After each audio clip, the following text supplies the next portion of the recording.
그래서 주님은 이제 여기서 논쟁이 시작되죠. 나는 하나님의 아들이다. 이거를 이제 입증하시는데 이 주님의 말씀이 긴 말씀이에요. 근데 한 구절 한 구절이 전부 주님이 하나님의 아들이시라는 것을 증명하는 얘기들이에요. 보죠. 제일 먼저 그리스도의 신성에 대한 증거. 17절에 예수께서 그들에게 이르시되 내 아버지께서 이제까지 일하시니 나도 일한다. 너희들이 내가 안식일날 일한다고 지금 뭐라 그러는 거지? 내 아버지가 이제까지 일하시. 내 아버지. 당시에 유대인들은 하나님을 가리켜서 내 아버지다 이런 표현을 쓰지 않았어요. 유대인들이 알아들은 거예요. 내 아버지? 지금 네가 하나님의 아들이라는 거야? 이런 얘기죠. 우린 지금 하나님의 자녀라고 하는 게 아무렇게 이상하지 않죠. 그러나 그 당시에 유대인들은 아니 이건 신성모독이잖아. 근데 아버지가 일하시니 나도 일한다. 유대인들이 가진 생각은 안식일에 쉬셨잖아요. 7일날 쉬셨잖아요. 하나님께서.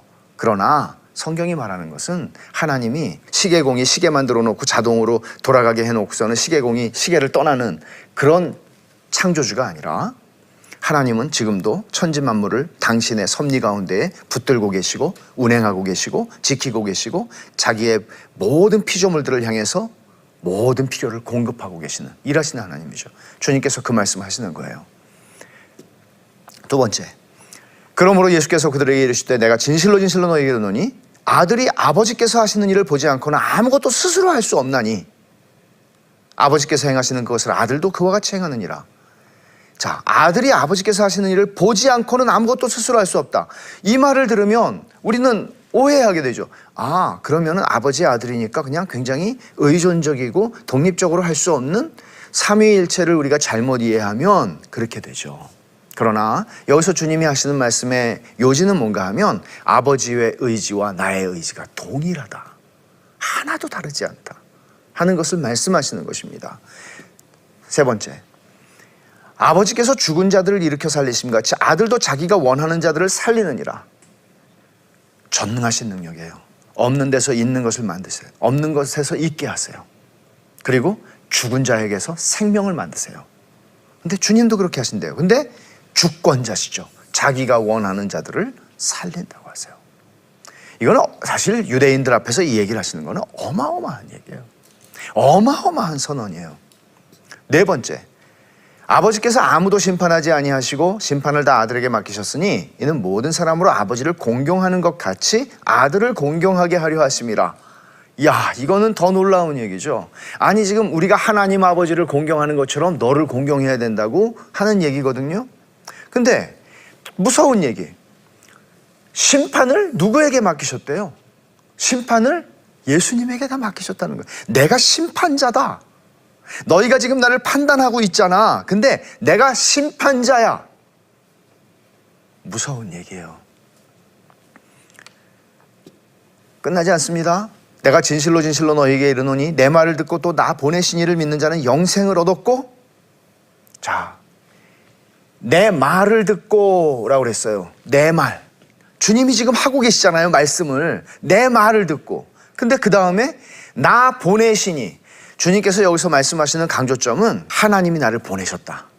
나는 보냄을 받은 자다 하는 강조가 있는데 내 말을 듣고 나 보내신 이를 믿는 자는, 그러니까 하나님을 믿는 것과 내 말을 듣는 것은 조금도 차이가 없다. 너희가 하나님을 믿는 것은 내 말을 듣는 것이고 내 말을 듣는 것은 하나님을 믿는 것이다. 이렇게 주님이 말씀하세요. 하나님 아버지와 당신 자신을 동격으로 말씀하시는 거예요. 그런 자는 어떻게 해요? 영생을 얻었다고 그러죠. 그리고 심판에 이르지 아니하나니 장래의 보장이에요. 사망에서 생명으로 옮겼다.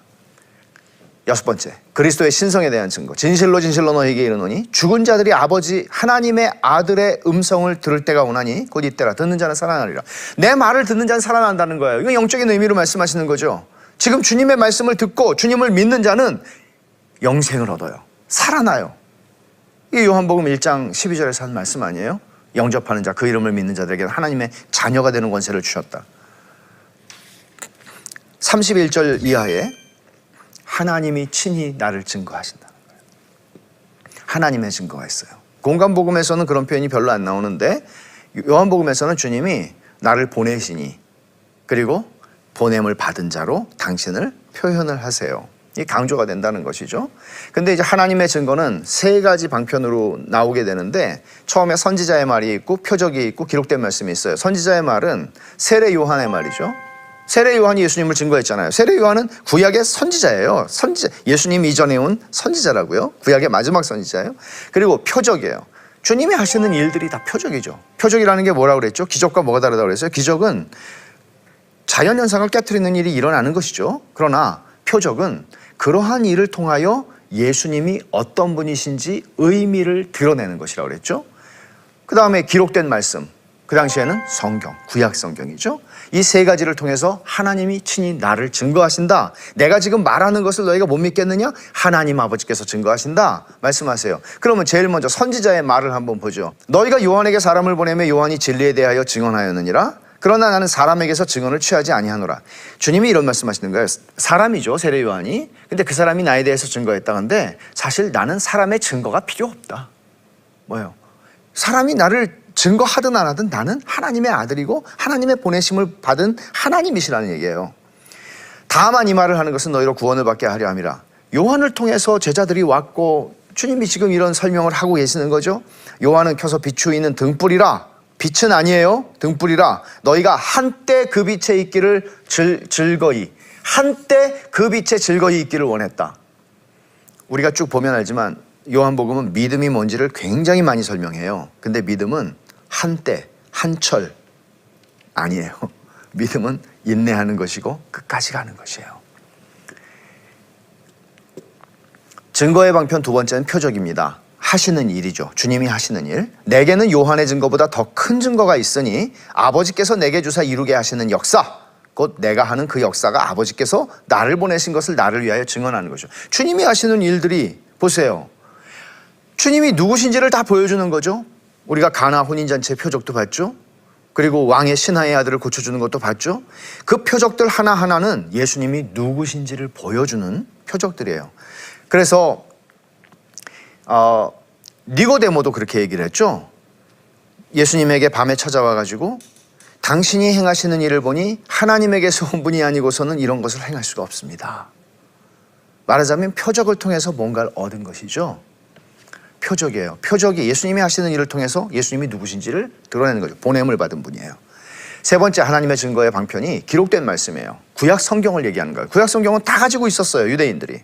유대인들이 집집마다 다 가지고 있었던 건 아니지만 유대인들이 우리는 성경을 가진 사람이다. 이게 그들의 자부심이었어요.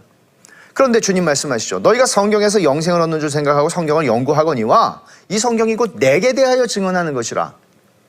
그런데 너희가 영생을 얻기를 원하지만 내게로 오기를 원하지 않는다 라고 말씀을 하시죠. 40절에서 너희가 내게로 오기를 원하지 않았다.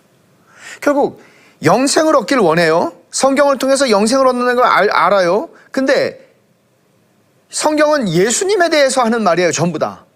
근데 예수님에게 오기를 원치 않아요. 이게 그들의 딜레마죠. 그래서 마틴 루터가 한 말은 모든 성경을 읽을 때 그리스도를 발견하지 못한다면 성경을 헛되이 읽는 것이다. 주님은 지금 구약 성경에 대해 말씀하시죠. 하물며 신약 성경이에요. 성경을 통해서 예수님을 발견하지 못한다면, 성경을 통해서 예수님의 아름다우심을 발견하지 못한다면, 성경을 통해서 하나님의 선하심을 발견하지 못한다면, 그 영광을 보지 못한다면 헛된 것이죠. 이렇게 유대인들처럼 갈 수 있다는 얘기죠. 무서운 얘기예요. 결국은 우리의 신앙에 있어서 절대적인 것을 주님이 지금 말씀하고 계세요. 우리는 지금 주님이 하시는 음성을 잠자다가 듣거나 기도하다가 듣거나 그렇게 하지 않아요. 하나님이 우리에게 주신 것은 주님 자신이 말씀하셨다시피 주님 자신이 가장 큰 증거라고 말씀하신 것처럼 성경이에요. 그게 주님이 항상 당신 자신을 증거하실 때에 의존하셨던 최고의 권위예요. 우리들에게도 동일합니다. 결국은 권위의 문제예요. 이 시대가 슬픈 것은 지금 보세요. 하나님의 백성은 어떤 사람들입니까? 하나님의 백성은 권위 아래에 있는 사람들이죠. 어떤 권위 아래? 하나님의 권위 아래에 있는 사람이죠. 거듭날 때 우리는 내 위에 아무것도 없는 줄 알았더니 내 마음대로 내가 왕으로 내가 우주의 중심으로 살면 되는 줄 알았더니 거듭나는 순간 알죠? 내가 하나님 아래에 있는 존재구나. 하나님의 뜻대로 살기도 하고 죽기도 하는구나. 알죠? 그건 어떻게 연결돼요? 결국은 하나님이 어디서 어떻게 통치하시나요? 하나님이 당신의 말씀으로 통치하시는 거죠.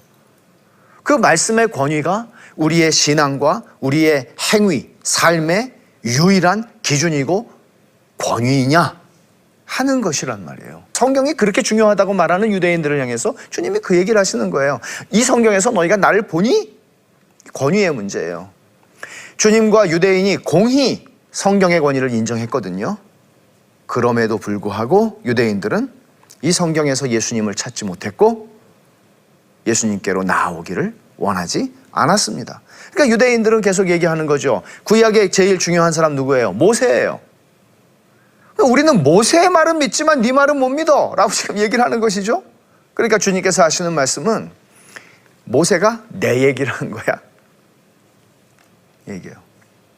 성경에 구구절절히 어떤 구절들에 우리가 매일 수는 있지만 그러나 결국 이 성경에서 하나님의 영광과 예수님을 발견하지 못한다면 우리도 은혜 없는 율법주의의 종교로 그 안에 갇히게 되고 교회는 삭막한 정말 감옥 같은 회색지대의 광야 같은 그런 모습을 벗어날 수가 없는 거예요. 오늘날 우리가 때때로 모순처럼 느끼는 도대체 왜 교회가 이럴까? 이런 생각들을 하게 된다면 그건 바로 오늘 주님께서 지적하시는 유대인들의 문제입니다.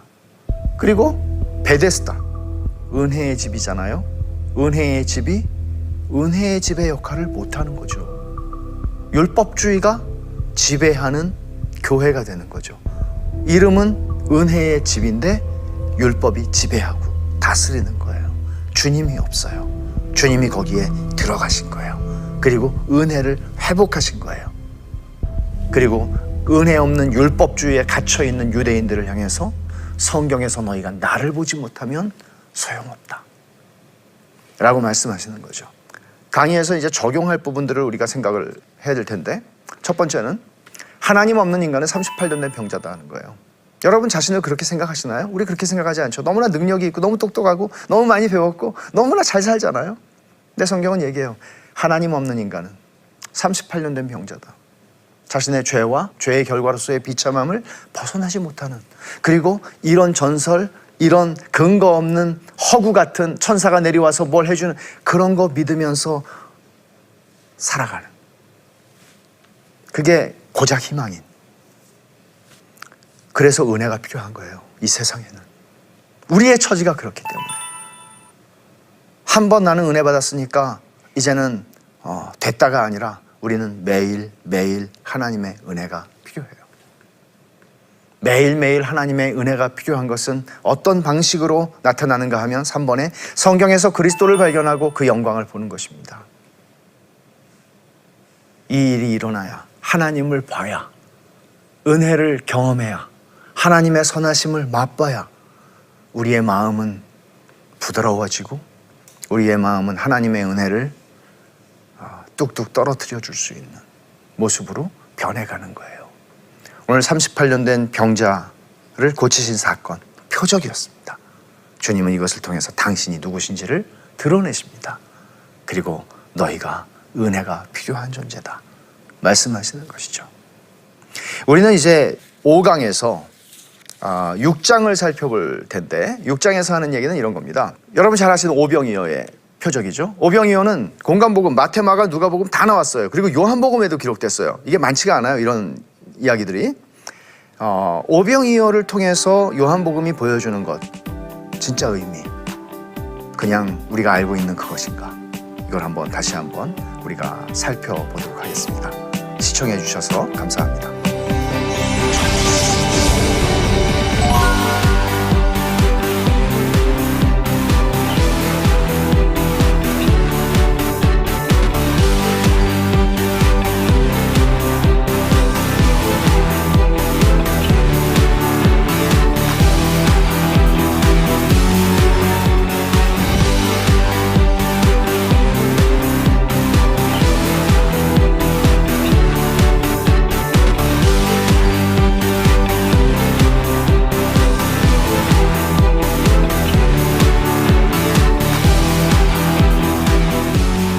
이 프로그램은 시청자 여러분의 소중한 후원으로 제작됩니다.